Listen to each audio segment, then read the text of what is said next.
नरा म त बालन सञ्चारलाई घन्टी छापमा दिएर बहुत पस्ताइरहेको छु। किन पछुताउनु भयो? धेरै जाम भयो नि त, सडक जाम भयो।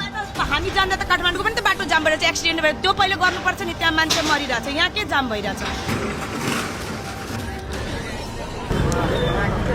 दर्शकबिन, वीरगञ्ज महानगरपालिकामा 25 मिटर बाटो बढाउनको लागि देख्न सक्नुहुन्छ महानगरपालिका र नेपाल सरकारको संयुक्तमा अहिले धमाधम घरहरू भत्काइरहेको छ।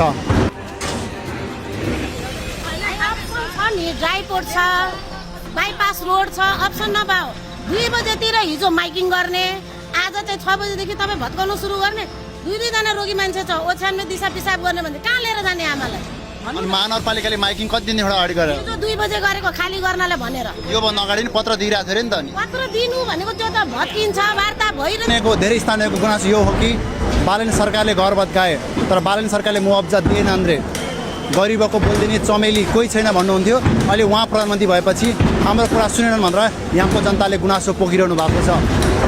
तर धमाधम अहिले संरचनाहरू, ठुला विशाल संरचनाहरू भत्किरहेको छ। 25 मिटर बाटो बढाउने कारणले गर्दाखेरि घण्टाघर एरियाको र यो एरियाको पनि ठुलो बाटो बढाउने कारणले गर्दाखेरि अहिले भवनहरू भत्किरहेको छ। मेसिनले धमाधम भत्काइरहेको छ र हेटौँडामा पनि सडक भत्किएको थियो तर अहिले लावारिस अवस्था भएको छ। भत्किनुपर्छ ठिक छ, सडक बन्नुपर्छ ठिक छ, तर मुआवजा पाउनु पर्यो र भत्किसकेको घर पनि चाँडोभन्दा चाँडो सडक बनाउनु पर्यो। अहिले देख्न सक्नुहुन्छ एकदम छारो धुलो भइरहेको छ। यहाँ देख्न सक्नुहुन्छ यतापट्टि साइडमा ठुल्ठुला बिल्डिङहरू यो सब भत्किन्छ।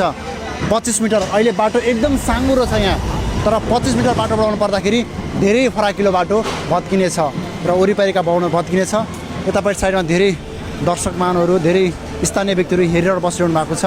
तर गुनासो यति हो कि घर भत्किनुपर्छ ठिक छ, सडक बन्नुपर्छ ठिक छ, तर यो ठाउँको व्यक्तिहरूले दुःख पसिना गरेर बनाएको घरको लाज पूर्जा हातमा छ तर उहाँहरूले मुआवजा पाउनु भएन भनेर गुनासो पोखिरहनु भएको छ। र मान्छेको चाहिँ लाल पूर्जा भएको जग्गा हो के, कुनै चाहिँ के अतिक्रमण गरेर बसेको जग्गा होइन। लाल पूर्जा भएको हामी चाहिँ एकदम 5औं पुस्ता 6औं पुस्तासम्म यहाँ बसेको मान्छे हो कि।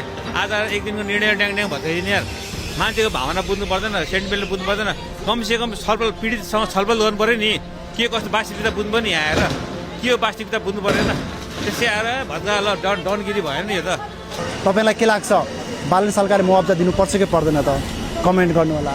र हेर्नुहोस् त अहिले भत्किरहेको छ घर बिल्डिङहरू। आज म वीरगञ्जबाट तपाईँलाई दृश्य देखाइरहेको छु कि वीरगञ्जको महानगरपालिकामा 25 मिटर बाटो बढाउनको लागि धमाधम संरचना भत्काइँदैछ।